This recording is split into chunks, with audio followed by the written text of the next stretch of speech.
అలానే మీసేసాం. ఆంధ్రప్రదేశ్ అసెంబ్లీలో విచిత్రమైనటువంటి పరిస్థితులు నెలకొన్నాయి. ప్రతిపక్ష నేత హోదా ఇస్తేనే అటెండ్ అవుతానని చెప్పి జగన్మోహన్ రెడ్డి గారు చెప్తారు. ఆయనతో పాటు మిగిలినటువంటి ఎమ్మెల్యేలు కూడా అటెండ్ కావద్దు అసెంబ్లీకి అప్పటి వరకు అనేది ఆయన ఇచ్చినటువంటి ఆదేశం. మరి ఆయన ఆదేశాన్ని ధిక్కరించి అసెంబ్లీకి వచ్చి సంతకాలు పెట్టి వెళ్ళిపోతూ ఉన్నారు అసెంబ్లీ హాజరు పట్టికలో. కరెక్ట్గా ఇదే అంశం మీద స్పీకర్ అయ్యన్న పాత్రుడు గారు ప్రస్తావించారు. దొంగచాటుగా వచ్చి సంతకాలు పెట్టి వెళ్లాల్సినటువంటి అవసరం ఏమొచ్చింది?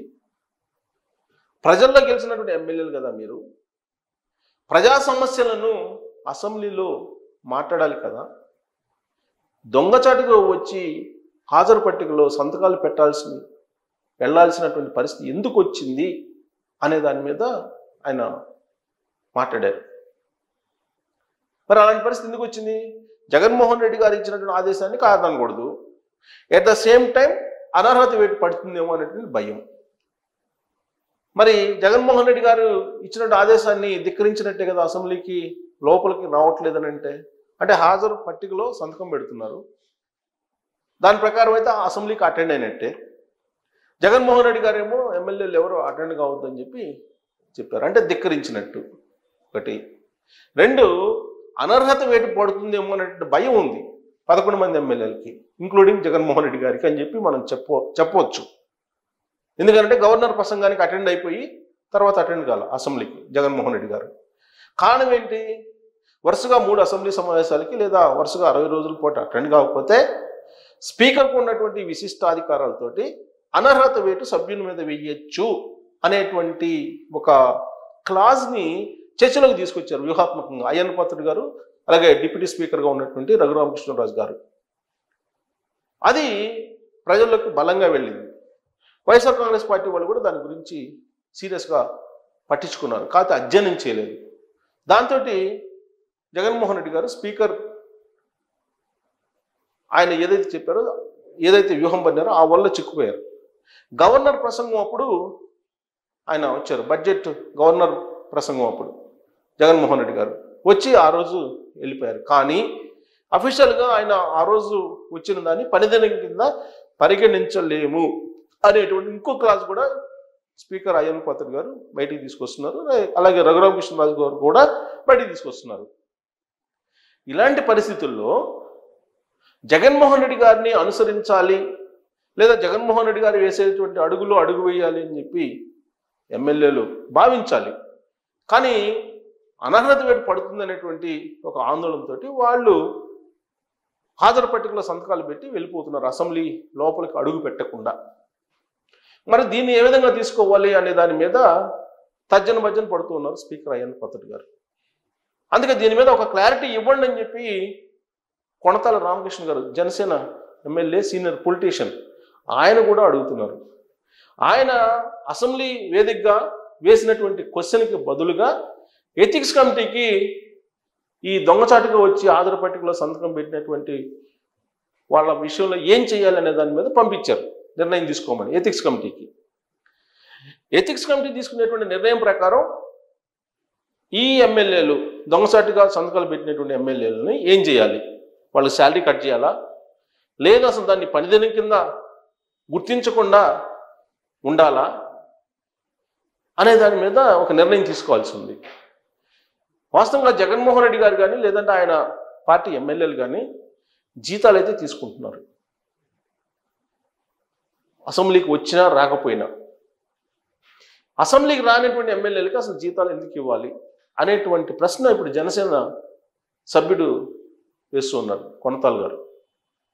దాని మీద ఎథిక్స్ కమిటీకి పంపించారు, దీని మీద ఒక నిర్ణయం తీసుకొని సిఫారసు చేయండి అని చెప్పి. ఒకవేళ ఎథిక్స్ కమిటీ కనుక సిఫారసు చేస్తే దాన్ని అసెంబ్లీలో చర్చకు పెడతారు.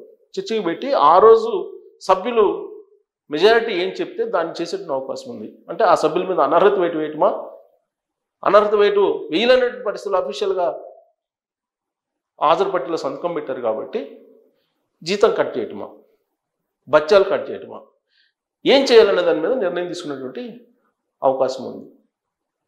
అయితే దీన్ని రాజకీయంగా ఇప్పుడు వైఎస్ఆర్ కాంగ్రెస్ పార్టీ కూడా మరో కోణంలో ప్రొజెక్ట్ చేస్తుంది. ప్రతిపక్ష హోదా ఇవ్వకుండా అసెంబ్లీకి ఎందుకు రావాలి, అనే దాని మీద. ఈ ప్రతిపక్ష హోదా ఇవ్వడము అనేది తొలి నుంచి కూడా ఒక చర్చనీయాంశంగా మారింది ఏపీలో. కొత్తగా ఏర్పడినటువంటి కూటమి ప్రభుత్వం తొలి రోజు నుంచి కూడా ఇదే నడుస్తుంది. ఆ రోజున తొలి రోజున అసలు జగన్మోహన్ రెడ్డి గారికి గేట్ 2 నుంచి పర్మిషన్ ఇస్తారా లేదా అసెంబ్లీలో రావడానికి అనే దగ్గర నుంచి ఆయన ప్రమాణ స్వీకారం చేసే దాకా, ఆ తర్వాత ప్రతిపక్ష నేత ఇస్తారా ఇవ్వరా అనేదాకా ఇప్పుడు చర్చ నడుస్తూనే ఉంది. అప్పట్లో ప్రొటెం స్పీకర్గా ఉన్నటువంటి గోరంట్ల బుచ్చి చౌదరి గారు గేట్ 2 నుంచి జగన్మోహన్ రెడ్డి గారు వచ్చేదానికి అనుమతించారు తొలి రోజుల్లో. ఆ తర్వాత ఆయన ప్రమాణ స్వీకారం చేయడానికి కూడా సీఎం, డిప్యూటీ సీఎం, మినిస్టర్స్ తర్వాత అవకాశం ఇచ్చారు సభ్యుడైనప్పటికి కూడా. కేవలం MLA, Pulivendula MLA alphabetical order ప్రకారం జగన్మోహన్ రెడ్డి గారికి ఇచ్చే కాబట్టి ఆయన ఆ ప్రకారం ఎక్కడ వస్తారో అక్కడే ప్రమాణ స్వీకారానికి అవకాశం ఇవ్వాలి. కానీ ఆయన గతంలో ముఖ్యమంత్రిగా చేశారు కాబట్టి 2019 నుంచి 2024 వరకు కొంతమేరకు ప్రాధాన్యత ఇచ్చారు. ఆ సమయంలో ప్రతిపక్ష నేత హోదా ఎందుకు ఇవ్వలేదు? ప్రతిపక్ష నేత హోదా ఇచ్చి సీఎం తర్వాత ప్రమాణ స్వీకారం చేయించాలి ఆయన దేని మీద అనేది అప్పట్లో వచ్చినటువంటి చర్చ. అసలు ప్రతిపక్ష నేత రావడానికి ఉండే అర్హతలు ఏంటి అనేది కూడా చర్చలోకి వచ్చింది. కౌలన్ షక్దార్ రూల్స్ ప్రకారం మినిమం 10% సభ్యులు ఉంటేనే ప్రతిపక్ష నేత అనేది ఒకటి. అలా లేదు, ఉండేది అధికార పక్షం, మరొకటి ప్రతిపక్షం, అలా గుర్తించాలి అని చెప్పి జగన్మోహన్ రెడ్డి గారు అంటూ ఉంటారు. కుదరదు అని చెప్పేసి స్పీకర్ గారు అంటూ ఉంటారు. దీని మీద ఆయన కోర్టుకు వెళ్ళారు, హైకోర్టులో పిటిషన్ వేశారు జగన్మోహన్ రెడ్డి గారు. ఆ పిటిషన్కి రిప్లై ఇచ్చారు అయ్యన్ పాత్రుడు గారు. అసలు ఎలా ఇవ్వాలి, దానికి క్రైటీరియా ఉందా అనేది. సో ఇప్పుడు టెక్నికల్గా చూసుకుంటే కనుక ప్రతిపక్ష నేత హోదా ఇవ్వడానికి లేదు జగన్మోహన్ రెడ్డి గారికి.